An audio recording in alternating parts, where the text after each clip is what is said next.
Hello and welcome. Find a place where you can be at peace. Let the noise and the demands of your world begin to recede, like a tide pulling away from a quiet shore, leaving only the smooth, clean sand of silence behind. Tonight, we are not traveling to a battlefield strewn with broken shields and fallen banners, nor to a silent monastery scriptorium where monks illuminate the word of God with gold leaf and powdered lapis lazuli. We are stepping into a world of immense, concentrated power, of glittering, breathtaking wealth, and of unspoken, lethal danger. We are going to the royal court of a medieval king. Our journey begins not with a grand entrance through a towered castle gate, but with a humble object that holds the power to change a life and a family's destiny forever. It begins with a piece of parchment. A letter arrives at your family's small, provincial castle, carried by a tired rider, a royal messenger, his horse lathered in the sweat and mud of a long journey. The very sight of the man in the king's livery causes a commotion in the sleepy bailey. The letter he carries is folded, sealed with the king's own royal seal, an intricate lion or fleur-de-lis pressed into dark red wax. The sight of this seal, a tangible piece of the king's own authority, causes a silent stir of excitement and terror in your household. It is a symbol of a world far removed from your own. This letter is an invitation, though in truth it feels more like a summons, a command wrapped in the silks of courtesy. It is written in a fine, elegant, almost musical hand by a royal clerk, a man whose entire life is dedicated to the precise and beautiful transcription of power. The Latin phrases are formal, the language respectful but firm. It informs your father, a loyal but minor lord, a man who holds his lands directly from the king but whose name is rarely spoken in the great councils of the realm, that you, his son or daughter, have been granted a position at court. Perhaps you, a daughter, barely a woman, are to become a lady-in-waiting, a demoiselle to the queen. Or you, a son, on the cusp of manhood, are to serve as a squire, a page, in the king's own household. This is the moment your family has schemed for, prayed for, and maneuvered for. In a world where all power, all wealth, all land, all justice, and all meaningful life flows directly from the person of the king, as if from a divine spring, proximity to him is the only path to advancement. To be at court is to be at the center of the universe. To be absent from court is to be a ghost, a non-entity, irrelevant. This invitation represents a chance to escape the quiet, predictable, and frankly boring life of your family's small, drafty castle. A chance to escape the endless cycle of the seasons, the concerns of crops and cattle, the petty squabbles with neighboring lords over a disputed stream or a wandering flock of sheep. It is a chance to enter a world of tournaments and chivalry, of great feasts and glittering jewels, of sophisticated music and French poetry, of high fashion and of power. It is a chance to make powerful connections that could change the fortunes of your house. Through your service, you might arrange a favorable marriage for yourself or a sibling, an alliance with a wealthier or more powerful family. You might catch the king's eye and secure a royal grant of land for your father, or a lucrative royal appointment, like the sheriff of a county or the constable of a royal castle. It is a golden ticket, a chance to elevate your family's name from obscurity to prominence, to write your name in the chronicles of the kingdom. But this invitation, this piece of folded parchment, is not just an opportunity. It is an entrance into a gilded cage. You are being called to a world where the surfaces are beautiful, but the structures are dangerous and confining.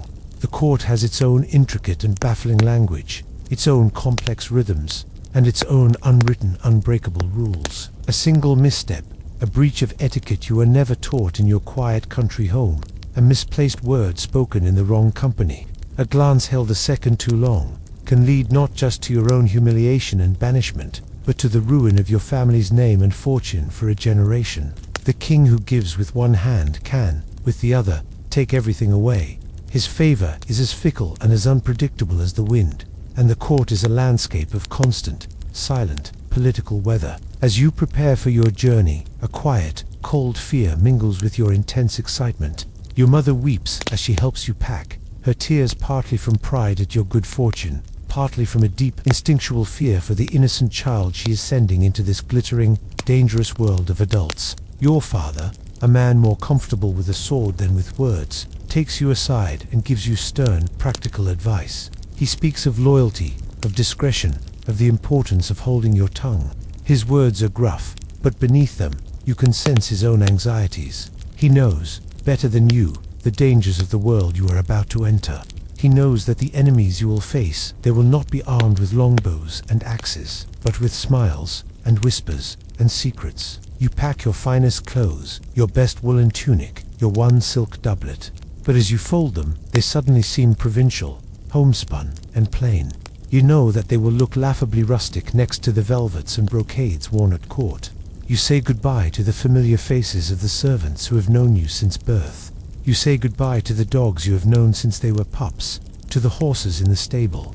You say goodbye to the very stones and timbers of the only home you have ever known, to the view of the green hills from your chamber window. The journey to the capital, to the great royal palace at Westminster or Winchester, is a journey from one world to another, from one century to another. The roads are poor, often little more than muddy tracks. The inns where you stay are rough, crowded, and dirty. But as you travel, you are leaving behind the world of agriculture, of seasons, of local concerns. You are traveling towards the world of high politics, of international diplomacy, of intrigue, of national and even eternal consequence. You arrive. The royal palace is not the clean, orderly, fairy tale fortress of your imagination.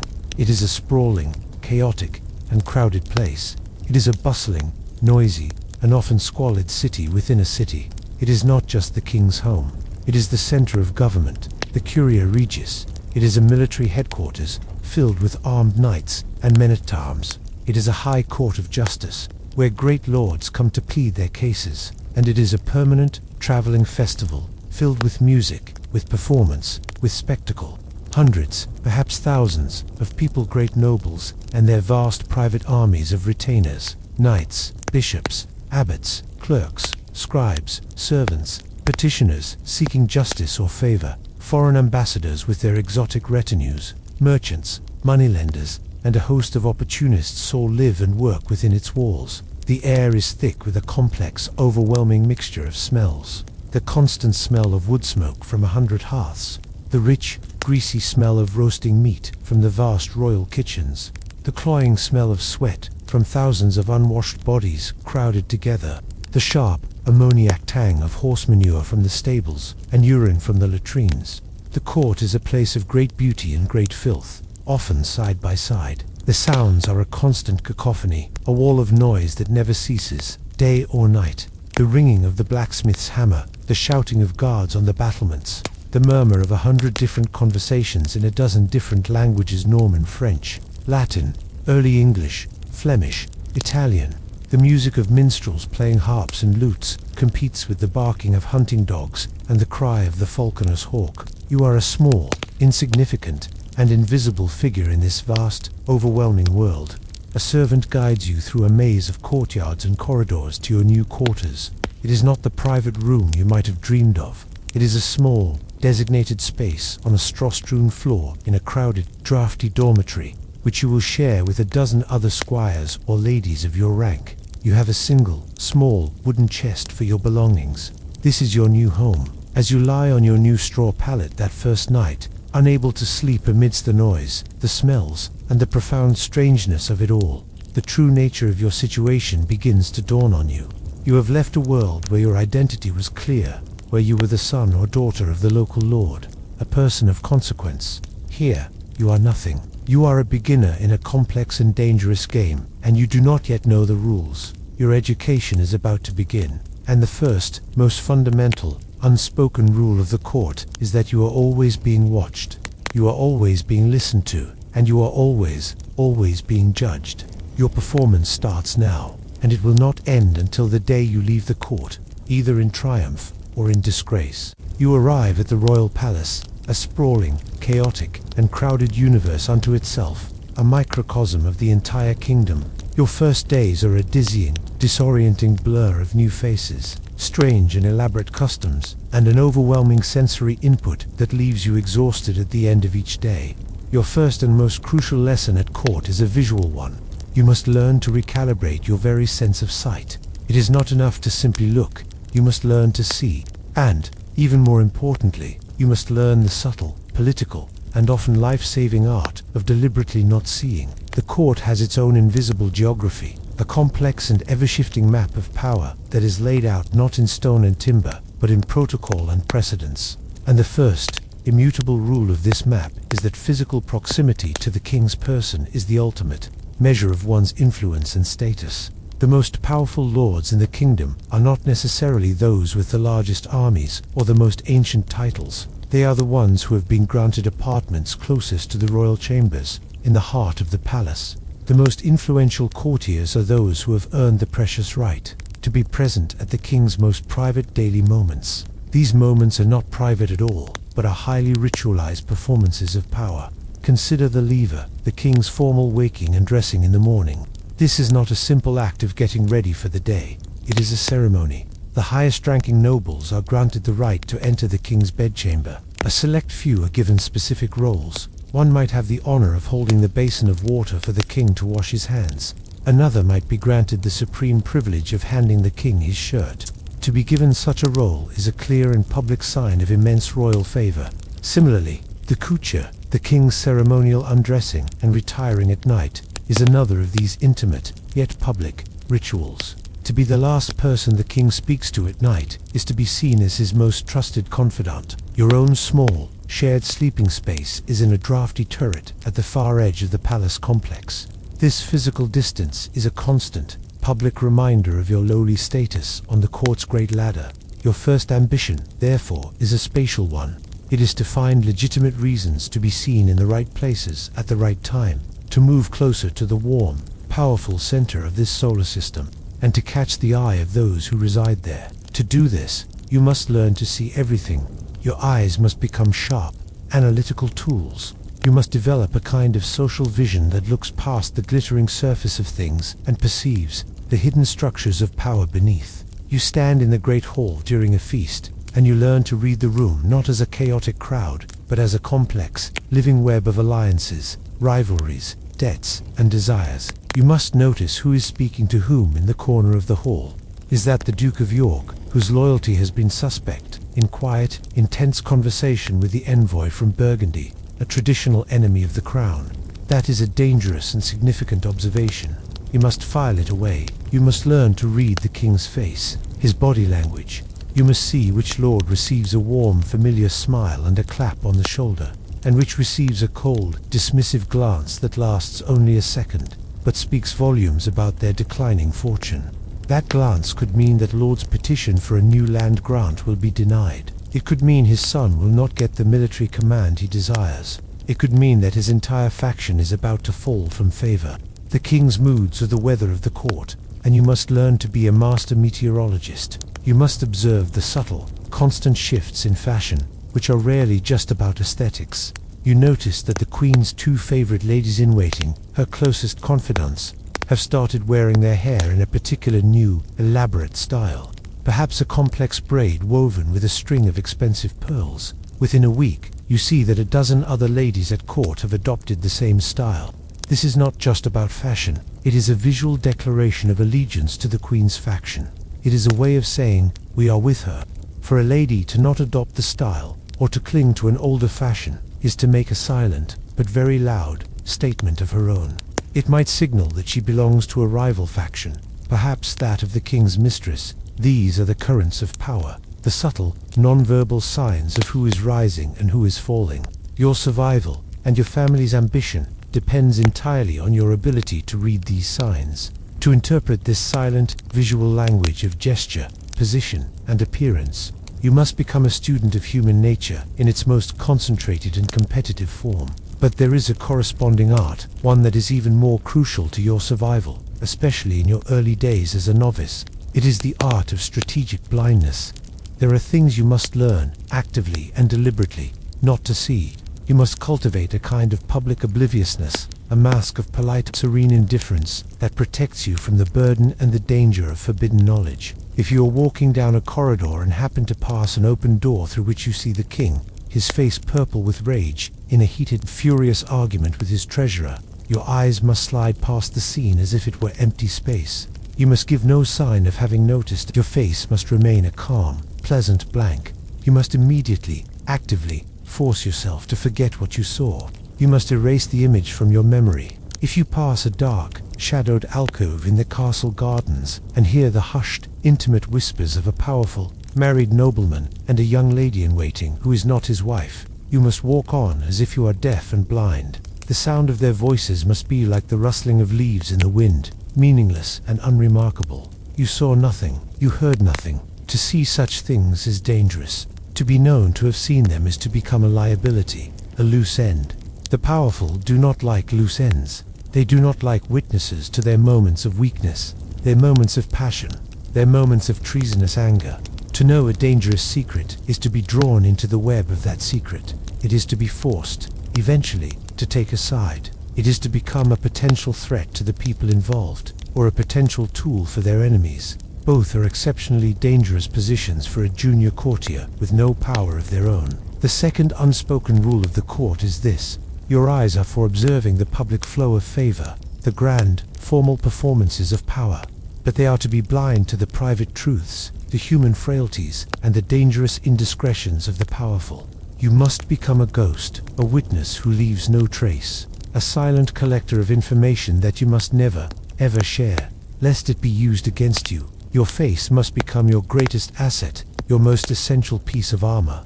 It must be a calm, pleasant, unreadable mask that reveals nothing of the secrets you are beginning to accumulate behind your watchful, intelligent, and strategically blind eyes. In this glittering, paranoid world, what you pretend not to see is just as important, and often far more important, than what you do see. If sight is the first sense you must master at the royal court, the first tool in your arsenal of survival, then the second, and arguably the more treacherous, is hearing. The air of the court is thick with words, a constant, swirling ocean of sound. It is a world that runs on language, from the formal Latin-laced proclamations read by heralds in the great hall, to the flowery, allegorical poetry recited by minstrels after a feast, to the most important, most pervasive, and most dangerous language of all, gossip. Gossip, in this world, is not a trivial pastime, not the idle chatter of the board. It is the lifeblood of the court. It is the invisible, decentralized network that carries information, cements alliances, and destroys reputations with a speed and efficiency that far outstrips any formal royal messenger.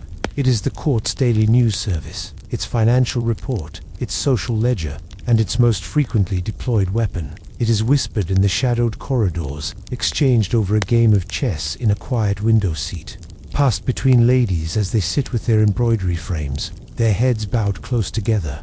It is through this network that you learn the vital, operational information that is never written down, never spoken of in the formal setting of the council chamber. It is through gossip that you learn that a certain powerful baron is deeply, dangerously in debt to the Italian bankers, a piece of knowledge that reveals his vulnerability.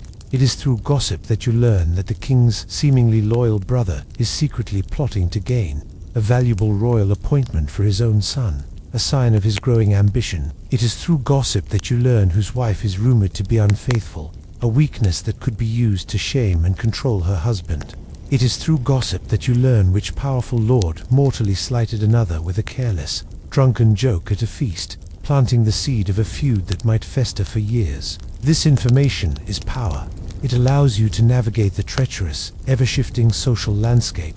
It allows you to know who to flatter, who to avoid, whose patronage to seek, and when to be utterly silent. Listening to gossip is not an idle pursuit. It is a full-time job, a constant state of alert, essential for your survival and for your advancement. You must learn to listen not just to what is said, but to what is not said. You must learn to read the subtle meanings in the pauses, the hesitations, the sudden changes of subject that signal a sensitive or dangerous topic. You learn that a conversation that abruptly stops when you enter a room is a conversation you need to know about, and you must learn, very quickly, to become a skilled practitioner of this delicate, deadly art yourself. You cannot afford to be merely a passive listener.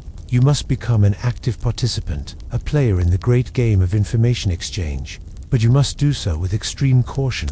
You learn to speak in hints, in allusions, in carefully constructed ambiguities. You never state a dangerous fact directly. To do so is to make yourself a target, the identifiable source of a rumor. Instead, you learn the art of the indirect statement. You might say, with a thoughtful, concerned expression, I have heard it said that the Duke of Clarence finds his new estates in the north to be more expensive to maintain than he had perhaps anticipated. You are not directly accusing the Duke, a powerful and notoriously vindictive man, of being in financial trouble, but the message, the piece of valuable intelligence, is perfectly clear to any experienced courtier. This indirectness is your shield. If you are ever confronted by the Duke or his followers, you can always claim, with wide-eyed innocence, that your words were harmless, that you were merely expressing sympathy, that you were misunderstood. You learn to praise with faint damns, and to damn with faint praise. Of a rival courtier, a man known for his ambition but lacking in noble birth, you might say, Master Cromwell is a man of the most remarkable diligence, is he not? The king is fortunate to have such a tireless servant. It sounds like a magnificent compliment, but the unspoken implication, for those who know how to listen, is that he is a plodding, unimaginative functionary, a common workhorse, not a creature of noble blood and refined spirit.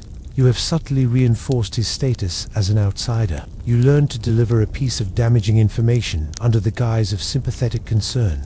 It is a terrible shame about the Lord Chamberlain's son, is it not? You might whisper to a companion, such a promising young man, to be so very unfortunate at the gambling tables. You have just announced to the room that the Lord Chamberlain's son is a feckless, irresponsible gambler, but you have done so in a way that makes you sound compassionate and caring. You have planted the poison, but your hands appear clean. But the most powerful, the most sophisticated, and the safest use of language at court is often silence. You must learn to master the art of the meaningful pause, the eloquent shrug, the thoughtful, non-committal smile. You must learn that a glance, held for a second longer than necessary, can say more than 1,000 carefully chosen words. Silence, in the right moment, is a fortress, an unbreachable defense. When you are asked a direct and dangerous question, you learn very quickly that the direct, honest answer is almost always a trap. Imagine, once again, that you are a lady-in-waiting, a powerful duchess, a woman known to be the leader of a faction that resents the Queen's influence, approaches you. She asks you, with a false, sweet smile, "And what is your opinion of Her Majesty's new French fashions? Are they not a little bold for a good English queen?" You are caught in a web. If you praise the fashions, you will offend this powerful duchess, who will see you as a loyal member of the Queen's faction, and therefore, as an enemy. If you criticize the fashions, and your words get back to the Queen as they inevitably will, for the Duchess will make sure of it, you have made a powerful, and far more dangerous, enemy. A novice would stammer, or give a clumsy, evasive answer that satisfies no one. But you are learning. You do not answer the question directly. To do so is to step onto the battlefield. Instead, you learn to deflect, to reframe, to respond with a carefully chosen compliment that sounds positive but says nothing of substance. You might smile gracefully and say, "Your Grace, Her Majesty, has the most remarkable eye for novelty. She is always the first to bring such new and interesting styles to court. We are so fortunate to have a queen who is a leader of fashion for all of Christendom." You have praised the Queen's trend-setting eye, a neutral, observable quality, without ever saying whether you actually like the dress. You have praised her in a way that is unassailable. You have navigated the trap without taking a side. Your silence on the actual question is where your true answer lies, and every experienced courtier in the room will understand it perfectly. The third unspoken rule of the court is that your words are your primary weapons and your most essential shield. You use them to gather information, to probe for weaknesses, to signal your loyalties, to plant ideas, and to defend yourself from the relentless, subtle attacks of others.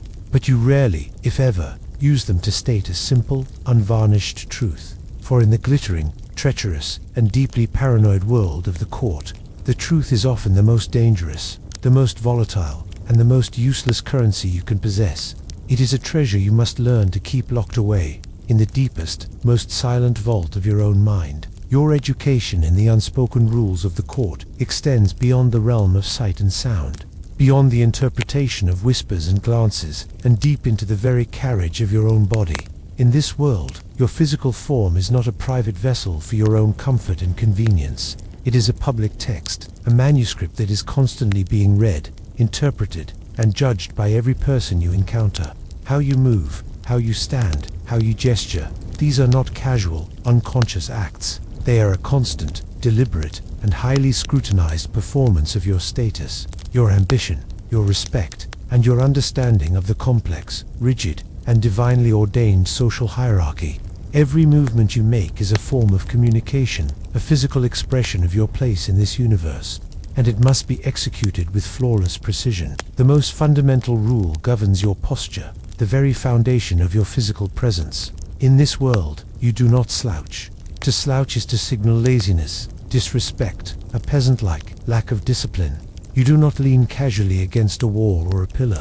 No matter how tired your feet may be after hours upon hours of standing in the great hall, this is seen as an act of insolent familiarity with your surroundings. You must maintain an upright, alert posture at all times. This posture signifies your respect for the presence of your betters, and it signals your own inner discipline and readiness to serve. But you must not appear stiff or anxious. A rigid, ramrod straight back, and neck held too tightly, can be read as nervousness, as social insecurity, as the mark of a newcomer who is terrified of making a mistake. The ideal that you must strive for, the posture that marks a truly successful courtier, is an appearance of relaxed, confident deference. It is a physical poise that suggests you are both acutely aware of your subordinate position and yet perfectly comfortable and at ease within it. It is a subtle, difficult balance of tension and relaxation, of humility and confidence, that takes years to master. It is the art of looking respectful without looking the act of bowing, and for a lady, the curtsy, is a science in itself, a complex and nuanced language spoken by the body. It is not a simple dip of the head or a quick bob of the knees. It is a carefully calibrated gesture, a piece of physical theater where the smallest detail of angle, depth, and duration carries immense significance. The specific form of your bow or curtsy depends entirely on the rank of the person you are greeting.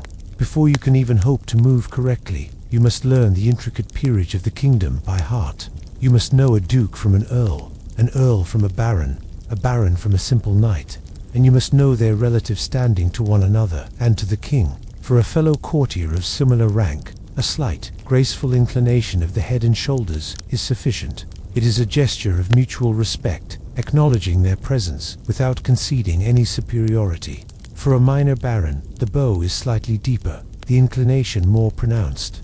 For a powerful earl or duke, one of the great magnates of the realm, the bow is more prolonged and deeply respectful. You bend from the waist, your back straight, your eyes lowered. For a bishop or an archbishop, the bow is deeper still, acknowledging not just their temporal power as great landowners, but their spiritual authority as princes of the church. You might even, if the occasion is formal, drop to one knee, and for the king or queen, the gesture must be one of profound absolute submission. It is a low, sweeping reverence, your back bent, your eyes always lowered to the floor. To meet the monarch's gaze directly is an act of shocking, almost treasonous, impertinence, unless you are specifically invited to do so. To give a bow that is too shallow is a grave and public insult, a sign of arrogance or dissent that will be noted, gossiped about, and remembered. To give one that is too deep, however, can be just as damaging. It can be seen as fawning and insincere, the act of a sycophant, which is just as contemptible in the eyes of your peers. You must learn to calibrate your body's movements with instant, flawless precision, 100 times a day. For every single person you encounter, kneeling is another vital part of your physical vocabulary. It is the ultimate posture of submission, loyalty, and supplication. You kneel when you are formally presented to the king for the first time, your knee touching the cold stone floor as your name is announced. You kneel to receive an order or a gift from his hand, accepting it with both of your own hands to show its value. You kneel to serve him at table, presenting a platter of food or a goblet of wine from a bended knee, so that your head is never higher than his, and you will spend hours upon hours on your knees during the long daily chapel services. The stone floors of the royal chapel are cold and hard. The ability to kneel for long periods, sometimes for hours during major feast days like Easter, without fidgeting, without shifting your weight, without showing any sign of physical discomfort, is a sign of immense personal discipline and pious respect. It is a physical ordeal that you must learn to endure with a serene and untroubled grace. To complain of sore knees is unthinkable, and then there is the simple, yet politically charged, act of standing. In the king's presence, You never, ever sit unless you are explicitly and personally invited to do so. The king sits on his throne, or at his table, or in his council chamber. You stand. The entire court stands, sometimes for hours on end, in silent, watchful attendance.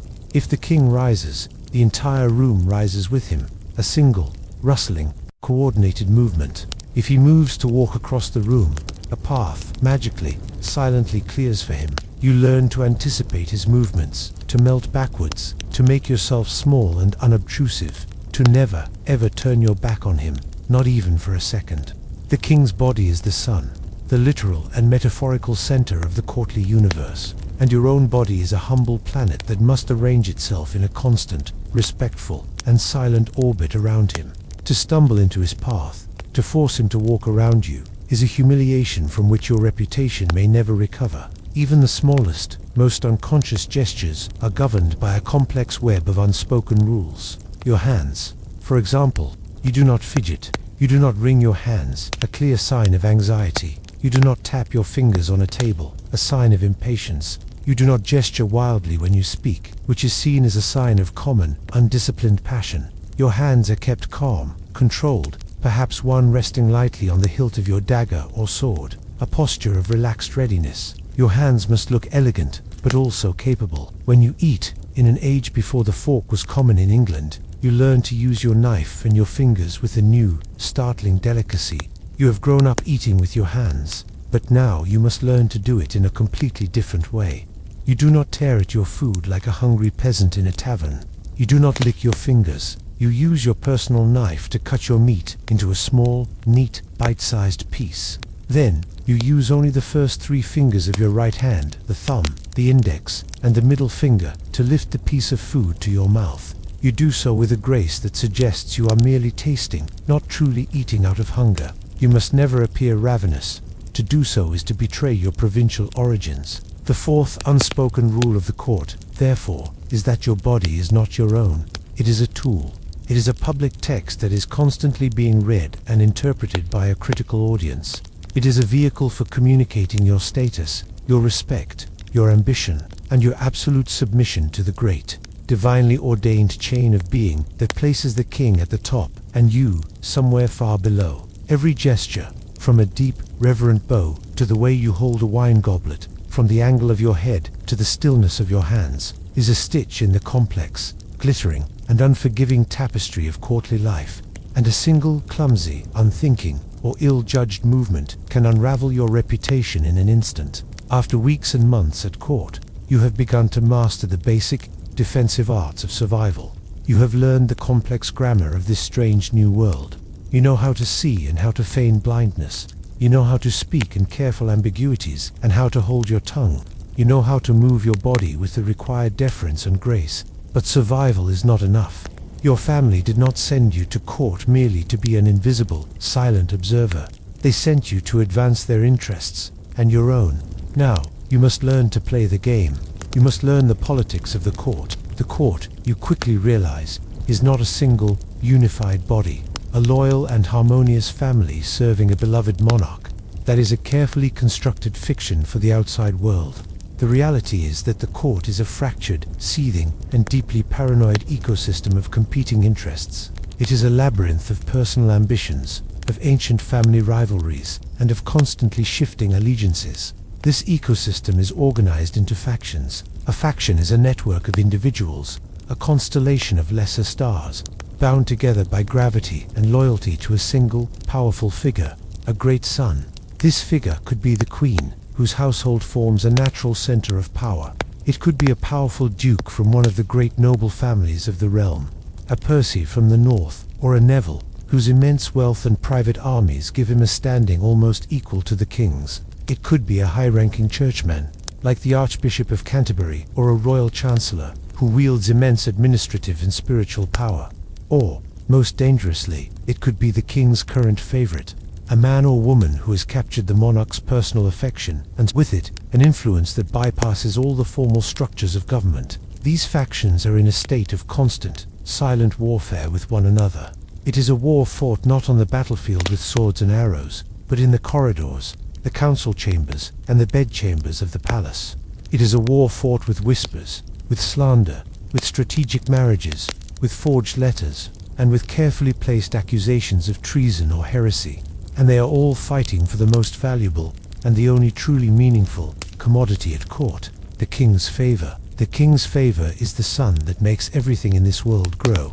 It is the sole source of all wealth, all power, all appointments, all justice.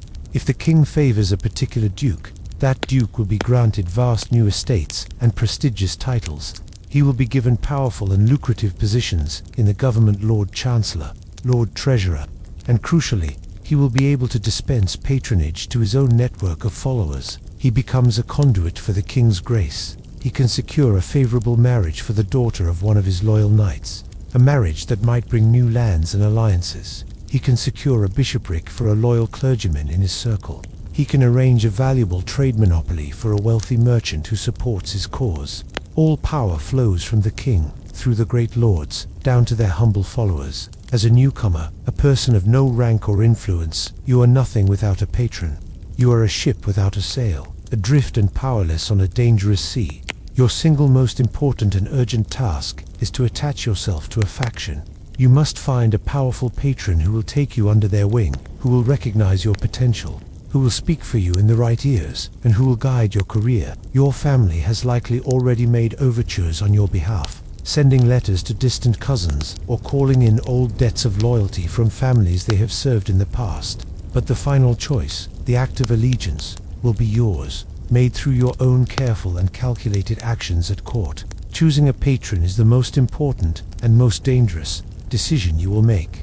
It is a process that requires immense subtlety, patience, and political acumen. You must first identify the major factions. Who is in the Queen's circle, a faction often concerned with foreign policy and cultural matters?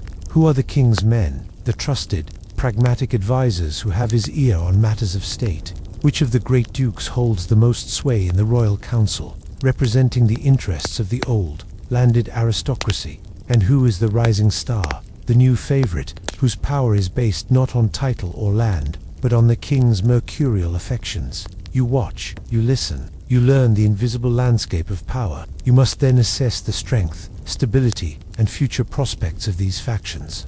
It is a terrible, often fatal, mistake to attach yourself to a falling star. You might notice that the Duke of Somerset, once a great power at court, is no longer invited to the king's private card games. You see, the king's laughter seems forced when the duke is near. You observe that the duke's followers look anxious and worried. This is a sign. The duke's power is waning. To align yourself with him now would be to tie yourself to a sinking ship, and you will be dragged down with him when he finally goes under. Conversely, you see that a new man, perhaps a clever administrator from a humble, non-noble background, has caught the king's eye. The king listens to his advice in the council. He laughs at his jokes at the feast. He relies on his judgment. This man's faction, though small and new, is clearly on the rise. He is the future. To gain his favor, to become one of his first, most loyal followers, would be a wise and strategic move. Once you have chosen your target, you must begin the subtle, delicate art of ingratiating yourself. You cannot simply walk up to a great lord and declare your loyalty. That would be presumptuous and crude. You must work indirectly, patiently. You might befriend one of his junior servants or squires, doing them small favors, gathering information from them about their master's moods and interests. You might, in a public conversation about a recent tournament, loudly praise the lord's skill and courage, ensuring that your words of flattery will be reported back to him. You might discover that he has a passion for falconry, and you might happen to be flying your own hawk in the same fields where he trains his. If you are a lady, you might attach yourself to the great lord's wife, the great lady of the faction. You praise her dress, her piety, her beautiful children. You become her confidant, her useful shadow, always ready with a compliment or a piece of interesting gossip. Through her, you hope to gain the notice and the favor of her powerful husband. If you are successful, if you play your cards right, you will be welcomed into the faction. This offers you a profound sense of security and belonging. You are no longer alone.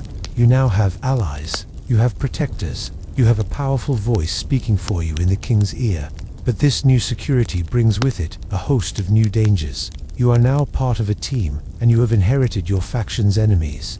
The members of the rival faction are now your rivals. They will see you as a competitor for the same limited resources of royal favor, for the same positions, the same grants of land. They will actively work to undermine you, to slander your name, to sabotage your ambitions. You have entered the war. The fifth unspoken rule of the court is that neutrality is an illusion. To attempt to stand alone, to be friends with everyone, is to be a friend to no one. It is to be seen as untrustworthy by all sides. You will be a target for everyone, a pawn to be sacrificed without a second thought. You must choose a side. From that moment on, your life becomes a constant, exhausting effort to serve your patron, to prove your loyalty, to be a useful and valuable member of your faction, while simultaneously defending yourself from the subtle and relentless attacks of your rivals. The court is a chessboard, and you are a pawn. But if you play the game with skill, with cunning, with ruthless determination, and with a great deal of luck, even a pawn can one day reach the other side of the board and become a queen. In the medieval world, faith was not a private matter, a quiet conversation between an individual and their God. It was the very air that people breathed. It was the bedrock of society, the intellectual and moral framework upon which all life, all law, all art, and all power was built.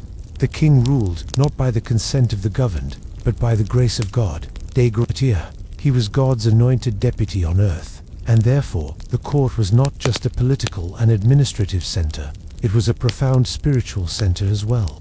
To be a successful courtier, it was not enough to be politically astute, socially graceful, or militarily skilled. You had to perform your piety publicly, consistently, and convincingly. Your faith, or at least the meticulous and flawless appearance of it, was a vital and non-negotiable part of your courtly identity. The rhythm of your day, and indeed your year, is dictated not by a secular calendar, but by the great, unfolding drama of the church calendar. Life at court revolves around the royal chapel. You attend Mass every single morning.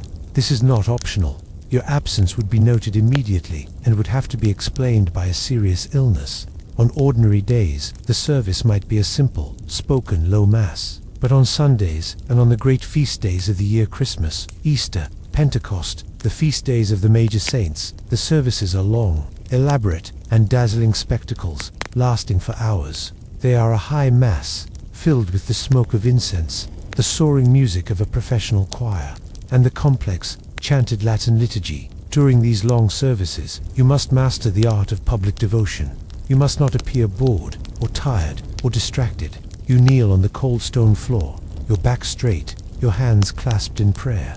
Your face must be a mask of serene, focused piety. Your eyes are to be cast down in humility, or raised to the altar in adoration. You must follow the complex service with unwavering attentiveness, making the sign of the cross at the correct moments, bowing your head at every mention of the name of Jesus, striking your breast during the Confiteor. This performance is crucial. The king is watching. The queen is watching. The great lords and ladies, your patrons and your rivals, are watching. They are judging the sincerity of your devotion. A display of genuine, heartfelt faith, or at least a convincing simulation of it, can be a powerful tool for advancement. A reputation for piety can make you seem trustworthy, sober, serious, and reliable. It can recommend you for positions of trust and responsibility. The king himself often sets the spiritual tone of the court. A deeply and genuinely pious king, like Henry VI of England or Louis IX of France, might spend hours a day in private prayer, might hear multiple masses each day, and would expect his court to share in his devotions. In such a court, piety is the most valuable currency of all. A more worldly, cynical king might be less rigorous in his own private devotions, but he would still demand the outward forms of absolute respect for the church and its rituals from his followers. The king's legitimacy is, after all, divinely granted. An attack on the church is an attack on the foundations of his own power. To mock a priest, to question a doctrine, to be seen as a religious skeptic or a scoffer, would be an act of social and political suicide. The court is filled with powerful churchmen, and they are not simply gentle spiritual guides.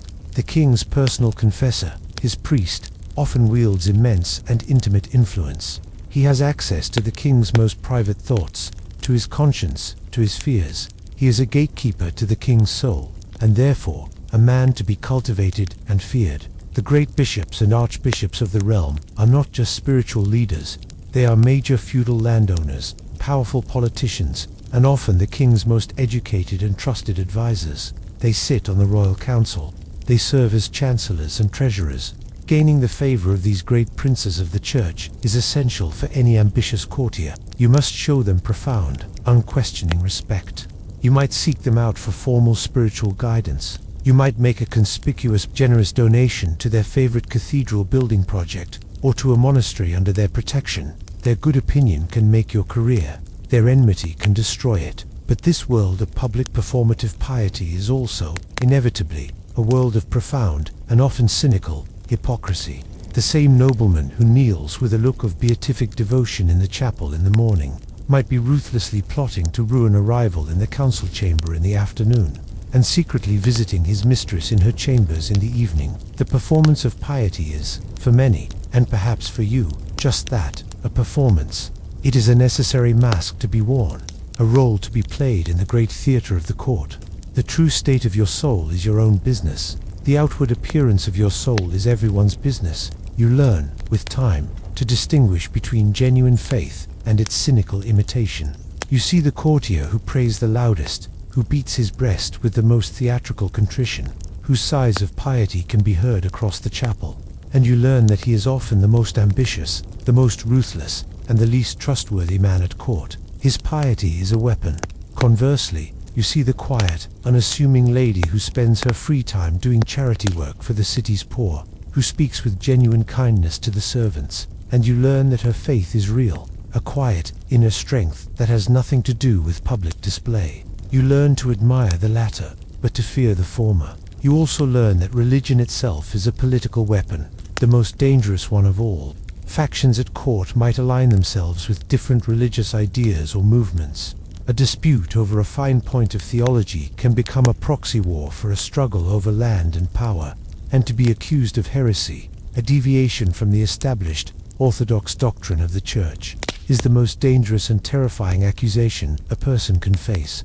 It is a weapon your enemies can use to destroy you completely, for it is an attack not just on your career, but on your immortal soul. A whisper that you have been seen reading a forbidden text by a writer like John Wycliffe, or that you have been heard questioning the miracle of transubstantiation in the communion, can lead to a formal investigation by the church authorities. In an age of intense religious anxiety, such an accusation is almost impossible to defend against. To be declared a heretic is to be excommunicated, to be cast out from the community of Christian souls.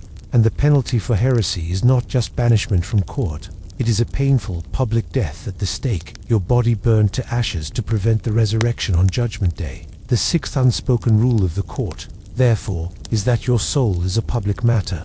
Your inner life of faith is your own, but your outward life of piety belongs to the king, to the church, and to the watchful eyes of your rivals. You must project an image of unwavering, orthodox faith at all times. You must attend the rituals, speak the language of piety, and cultivate the favor of the powerful churchman. Whether your devotion is genuine or merely a masterful performance is between you and your God. But in the world of the court, it is the flawless performance that matters. In this gilded cage, you must learn to look like a saint, even if you are forced to behave like a sinner, simply to survive. In the world of the medieval court, the dining table was not merely a place for sustenance, it was a stage. The great feasts that marked religious holidays, diplomatic visits, or royal celebrations were not just meals. They were vast, complex, and deeply political theatrical productions. To have a place at the king's table was a sign of immense favor. And your behavior there, what you ate, how you ate, and who you spoke to was a public performance of your status, your sophistication, and your loyalty. And beneath the glittering surface of these magnificent occasions, there often lay a dark undercurrent of suspicion and fear. Let us imagine you have been invited to a great feast in the main hall of the palace. The hall itself is transformed. The walls are hung with rich tapestries depicting heroic battles or biblical scenes. The floor is strewn with fresh rushes, often mixed with sweet-smelling herbs like lavender and chamomile to combat the stench of the crowded room. Hundreds of beeswax candles burn in great iron chandeliers, their light glinting off the polished silver and gold plate displayed on the sideboards. The air is thick with the smell of roasting meat, of exotic spices, of mulled wine, and of the mass of perfumed and unwashed bodies. The seating arrangement is a rigid, public map of the social hierarchy. The king sits at the high table, a raised platform at one end of the hall. He is often seated alone, or with only the queen and the most honored guests, such as a visiting prince or a powerful archbishop. This table is covered with the finest white linen. Below him, long trestle tables stretch down the length of the hall. The most powerful nobles and knights sit closest to the high table. Above the salt, a great ornate salt cellar that served as the dividing line. The further away from the king you are seated, the lower your status. As a junior courtier, you were seated far down the hall, at the very end of the lowest table. A clear and public statement of your place in this world. The meal itself is a spectacle designed to showcase the king's wealth and power. The sheer quantity and variety of the food is overwhelming. There are dozens of courses, each announced by a fanfare of trumpets. Great platters are brought in, carried by a procession of servants. There is roasted venison, swan, peacock often, redressed in its own feathers, wild boar, and all manner of fish and fowl. The food is heavily spiced, not just for flavor, but as a conspicuous display of wealth. As spices like pepper, cloves, and saffron were fantastically expensive, imported from the far corners of the known world, there are also elaborate, fantastical creations called subtleties. These are intricate sculptures made from sugar paste or marzipan, depicting castles, knights, mythological creatures, or scenes from legend. They are not meant to be eaten, but to be admired, a form of edible propaganda that reinforced the themes of the feast. Your own meal, at the lower end of the hall, is much simpler. You might receive a thick slice of bread, a piece of boiled beef, and a tankard of ale, while the lords at the high table dine on spiced venison and drink fine French wine from silver goblets. Even the quality of your bread is a status symbol. The high table receives fine white manchet bread, while you receive a coarser, darker bread made from rye or barley. But learning how to eat is as important as what you eat. This is an age before the common use of the fork. You eat with a knife, a spoon for soups and stews, and your fingers, but you must do so with a practiced, artful delicacy. The rules of table etiquette are numerous and strictly enforced. You must wash your hands in a basin of scented water brought by a servant, both before and after the meal. You must not speak with your mouth full. You must not put your elbows on the table. You use only the first 3 fingers of your right hand to lift food to your mouth. You must wipe your mouth with a napkin before you drink from the communal cup that is passed among you and your neighbors at the table. To tear at your food like a peasant, to make noise while you chew, to spill wine on the cloth, these are all signs of poor breeding, and they will mark you as a rustic outsider. The feast is also a critical political arena. It is one of the few times when the entire court is gathered together. You watch, you listen, you see who the king toasts. You see which lord he beckons to his side for a quiet word. You see which foreign ambassador is given the seat of honor. These are all vital clues to the shifting political landscape.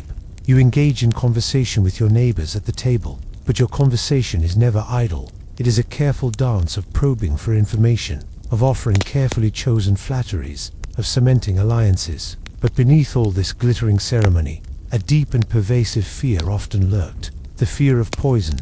In a world where political fortunes could change overnight, where rivalries were intense and deadly, poison was a constant, silent threat. It was the weapon of the courtier, the tool of the ambitious and the desperate. A king, a queen, or a powerful noble was never truly safe, especially at their own table. This fear led to the development of elaborate rituals of protection. The king's food and drink were prepared in a separate, guarded kitchen. Every dish was subject to a ritual tasting before it was served to him. A high-ranking servant, the king's taster, would take a small portion from every single platter of food and a sip from every goblet of wine in the king's presence. The court would watch in silence, waiting to see if the taster showed any signs of illness, before the king would begin his meal. This ritual was not just for protection. It was a public performance of the king's vulnerability and the loyalty of his servants. Even the tableware was believed to offer protection. It was thought that goblets made from narwhal tusk, believed to be the horn of a unicorn, would neutralize any poison they contained. Spoons made from certain precious stones were also thought to have protective qualities. As a junior courtier, you were unlikely to be a target for assassination, but you are still part of this web of suspicion. You must be careful what you eat and drink, especially if offered something by a member of a rival faction. An unexplained stomach ailment could be just that. or it could be something more sinister. The fear of poison created an atmosphere of constant, low-level paranoia. You learn to trust no one completely. You learn that even an act as simple and as necessary as eating a meal is fraught with political significance and potential danger. The seventh unspoken rule of the court is that the dining table is a battlefield. It is a place of display, of hierarchy, of political maneuvering, and of hidden threats. Your ability to navigate the complex etiquette of the feast, to eat with grace, to speak with caution, and to be aware of the constant, invisible threat of betrayal, is a measure of your fitness for courtly life. To master the table is to master a key element in the game of power. The medieval court was a world governed by two great, and often competing, forces, the power of God and the will of the king. But there was a third force, one that was often just as powerful and far more unpredictable: desire. The intertwined worlds of love, lust, and romance were not a frivolous sideshow to the serious business of politics. They were at the very heart of it.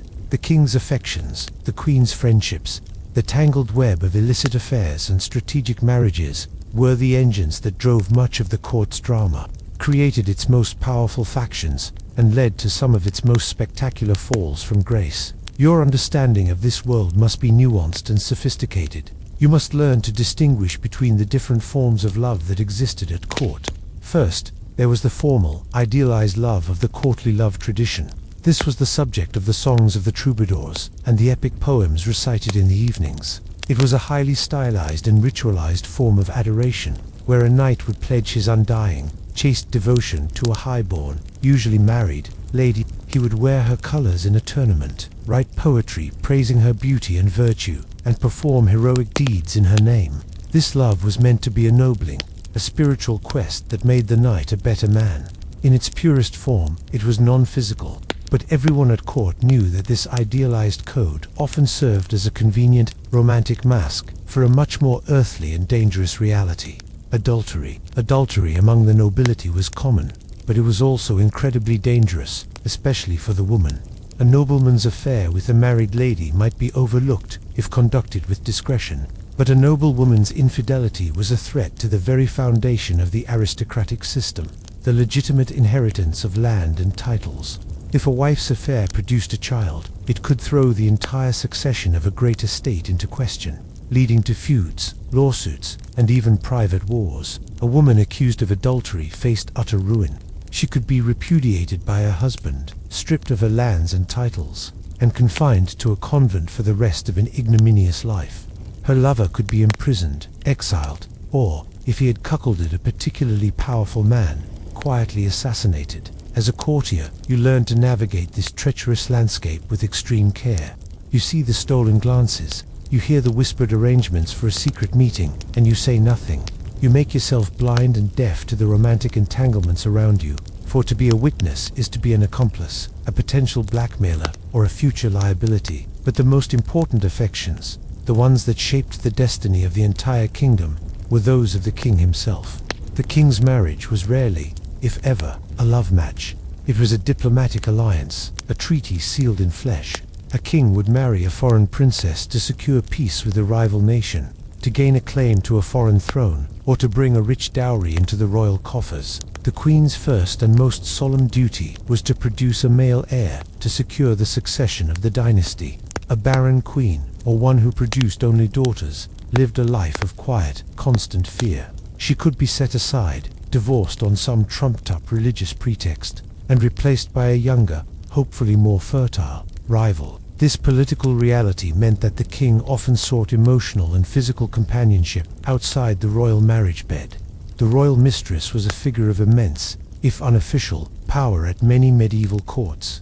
A clever and ambitious woman who captured the king's heart could wield enormous influence. She would have the king's ear at his most private and unguarded moments. She could whisper advice, slander her enemies, and, most importantly, dispense patronage. Petitions that were ignored by the royal council might be granted after a quiet word from the king's mistress. She could secure positions at court for her brothers, her cousins, her friends. Her children by the king, though illegitimate, were often acknowledged, given titles and lands, and became the founders of new aristocratic dynasties. To be in the good graces of the royal mistress was to have a direct line to the king's favor. To To offend her was to invite ruin. Her faction was often one of the most powerful at court, and her rivalry with the legitimate queen could create a deep and dangerous rift in the court's political life, forcing everyone to choose a side. And it was not only women who could become royal favorites. A king might also elevate a male favorite, a close friend and companion who shared his interests in hunting, jousting, or politics. This relationship was often one of deep, intense friendship, but it was always politically charged. The favorite would be showered with gifts, titles, and power, often to the intense jealousy of the older, more established nobility. Figures like Piers Gaveston, the favorite of England's Edward II, or Alvaro de Luna, the favorite of John II of Castile, rose from obscurity to become the most powerful men in their kingdoms, effectively ruling in the king's name. But the position of the favorite was precarious. His power was entirely dependent on the king's personal affection. If that affection waned, or if the king died, the favorite would be left exposed to the pent-up fury of all the enemies he had made on his rise to the top. Their falls were often as spectacular and as bloody as their ascents. As a young courtier, you must learn to navigate this world of desire. You must understand that the king's personal affections are a political reality. The eighth unspoken rule of the court is that love is a form of power, and lust is a political tool. You must be aware of the invisible bonds of affection and desire that shape the alliances and enmities around you.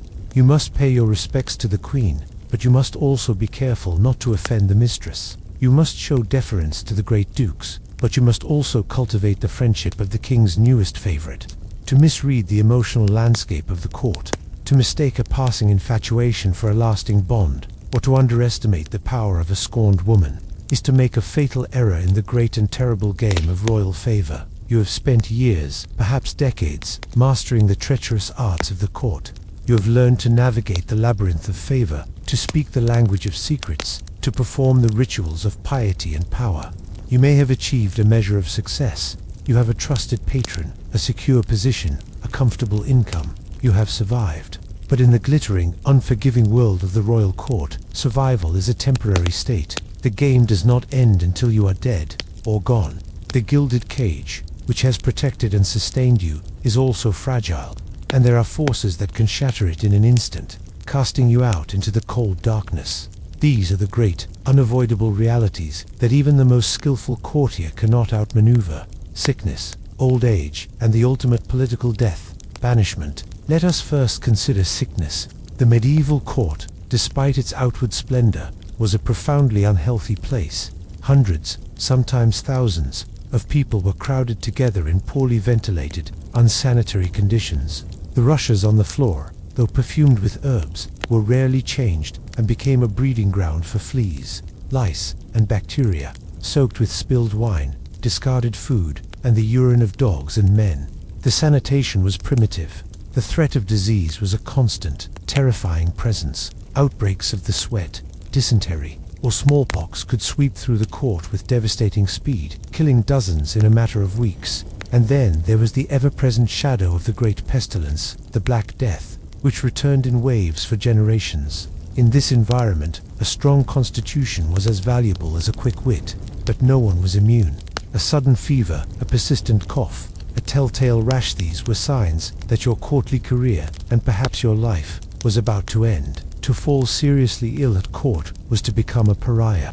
In an age with no understanding of germ theory, sickness was often seen as a sign of divine disfavor or moral failing. It was also a practical problem. A sick courtier could not perform their duties. They could not attend the king. They could not participate in the endless rituals of court life. And so, they became invisible. They were quietly removed from their chambers, sent back to their country estates to either recover or die, far from the king's sight. The court moved on without them instantly. To be sick was to be erased. The ninth unspoken rule of the court is that weakness, in any form, is a fatal flaw. The court is a world that worships strength, youth, and vitality. It has no time for the infirm, and if you are fortunate enough to survive the perils of disease, you will inevitably face a foe that no one can defeat: old age. The court is a young person's game. It requires endless energy, the ability to stand for hours, to travel with the king at a moment's notice, to stay up all night at feasts and revels. As you grow older, your body begins to betray you. Your joints ache, your memory begins to fail. You can no longer keep up with the frantic pace. More importantly, you begin to fall out of touch with the changing tides of culture and politics. A new generation rises, with new fashions, new ideas, new ambitions. The jokes you once told now seem stale. The political advice you offer, once considered wise, now seems cautious and outdated. The new king, the son of the man you served so faithfully, has his own friends, his own favorites. He looks at you and sees not a wise counselor, but a relic of his father's reign, a part of the old world that must be swept away. The process is usually a slow, gentle, but deeply humiliating one. You are given an honorary title, but your real duties are handed over to a younger, more energetic rival. You are still invited to the great feasts, but you are seated further and further from the king. You are treated with a kind of polite, pitying reverence, but your opinion is no longer sought. Your power has evaporated. The wisest courtiers recognize this moment. They petition the king for leave to retire to their estates, to spend their final years in the quiet dignity of the countryside, far from the daily humiliations of their own irrelevance. Those who cling on too long, unable to let go of the power they once held, become pathetic figures of mockery for the younger generation. But the most dramatic and terrifying end to a courtier's career is not sickness or old age. It is the sudden, catastrophic fall from grace. It is banishment. One day, you are at the center of the world, a trusted advisor, a powerful figure. The next, you are a political non-person, stripped of your titles, your lands, and your access to the king. A fall can be triggered by many things. You may have backed the wrong faction, and your patron has been defeated in a political struggle. As part of his faction, you fall with him. Or you may have made a powerful enemy who has successfully poisoned the king's mind against you, whispering slander and accusations in the royal ear. Or perhaps you, yourself, have made a single, catastrophic misstep. You gave the king bad advice that led to a military defeat. You were discovered in a treasonous correspondence. You were caught in a scandalous affair. The moment the king's favor is withdrawn, your world collapses. The change is immediate and absolute. The friends who once sought your company now avoid your gaze in the corridors. The petitioners who once begged for your help now turn their backs on you. You are summoned before the king or his council. The charges are read. There is no trial in the modern sense. The king's will is the only law that matters. You are sentenced. Banishment is a living death. You are ordered to leave the court immediately and to never return, upon pain of death. You are exiled to your provincial estates, or worse, to a foreign land. You are stripped of your offices, your titles, your lands, which are then distributed among your victorious rivals. You lose everything in an instant. You leave the palace in disgrace. The same guards who once saluted you now watch you leave with cold indifference. You are alone. In your exile, you are politically dead. You have no power, no influence. Your name is spoken only in whispers, as a cautionary tale to others. You spend the rest of your days in a quiet, bitter obscurity, haunted by the memory of the glittering world you have lost. You replay your downfall in your mind, again and again, wondering what you could have done differently. Which word, which action, which betrayal led to your ruin? This is the ultimate fear of every courtier. Not just the loss of power, but the loss of relevance. The descent from the bright center of the world into a forgotten darkness. The gilded cage is a place of immense privilege, but its doors are always ready to slam shut, locking you out forever. The final unspoken rule of the court is that your position is never secure. You are perpetually standing on the edge of a cliff, and the fall is swift, silent, and absolute. And so, our long night at the royal court comes to its end. The feasting is over. The music has faded. The petitioners have gone home. The great, roaring fire in the hall has died down to glowing embers. A deep, profound quiet settles over the stone halls of the palace. It is the quiet of a world holding its breath, waiting for the sun to rise and for the great, exhausting game to begin all anew. You have survived. You have navigated the treacherous currents of power, the shifting allegiances of the factions, the dangerous whispers of gossip, the complex rituals of deference. You may have achieved great things. You may have become a trusted advisor to the king, a powerful nobleman, a wealthy landowner. You may have secured the fortunes of your family for a generation to come. Your name may be recorded in the royal chronicles, but what is the true nature of this survival? What is the legacy of a life spent in the gilded cage? You have lived a life of profound and constant anxiety. You have sacrificed honesty for expediency, and perhaps friendship for ambition. You have worn a mask for so long that you may no longer be sure what lies beneath it. You have lived in a world where the greatest virtues are cunning, discretion, and a capacity for strategic deception. It is a life that may have brought you power and wealth, but it is a life that has likely hollowed out your soul. And what of the court itself? This strange artificial world that has been your entire existence. It is an institution that is both essential and deeply toxic. It is the necessary center of government, the engine of the state. It is where the great decisions of war and peace are made, where laws are written, where justice is dispensed. But it is also a place that elevates performance over substance, flattery over truth. It is a system that rewards personal loyalty over objective merit. It is a crucible that forges brilliant politicians and administrators, but it also creates paranoid tyrants and fawning sycophants. It is a glittering, beautiful, and profoundly unhealthy organism, and it is an organism that is constantly renewing itself. The king you served so faithfully will one day die. The sound of the funeral bells will give way to the sound of the coronation trumpets. A new king will ascend the throne, and the entire world of the court will be thrown into chaos. The old factions will crumble, the new ones will form. The new king's friends will be elevated to power. The old king's trusted servants, like yourself, if you are still alive, will be cast aside.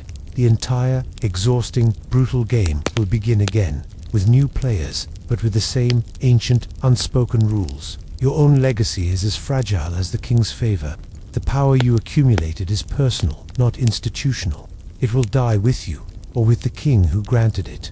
The lands and titles you gained can be taken away from your son by the next king. The alliances you forged will dissolve. History, for the most part, will forget you. It will remember the kings, the queens, the great battles, the grand treaties, but it will not remember the thousand subtle maneuvers, the whispered conversations, the carefully calculated risks that constituted the reality of your life. You will become a footnote in a chronicle, a name in a genealogy. This is the ultimate truth of the court. It is a world of immense, concentrated, and fleeting power. It is a place where individual lives are burned as fuel for the great engine of the monarchy. You are a player in an enduring game, a game that was played long before you arrived and will be played long after you are gone. Your victories and your defeats are ultimately ephemeral. The only thing that truly endures is the game itself. And so, as the first pale light of dawn begins to touch the high windows of the palace, we leave this world. We leave the silent corridors, the empty great hall, the sleeping courtiers dreaming their anxious dreams of favor and ruin. We step back, out of the gilded cage, and into the quiet of our own time. Let us appreciate this quiet. Let us appreciate a world where our words can be simple and direct, where our friendships can be based on affection rather than ambition, where our position is not dependent on the fickle heart of a single, powerful individual. Let us be grateful for the luxury of an unwatched life. The world of the medieval court, with its splendor and its cruelty, is gone.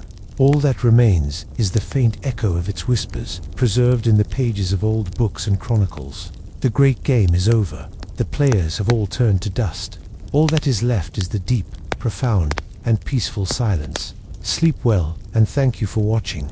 Please subscribe for more videos.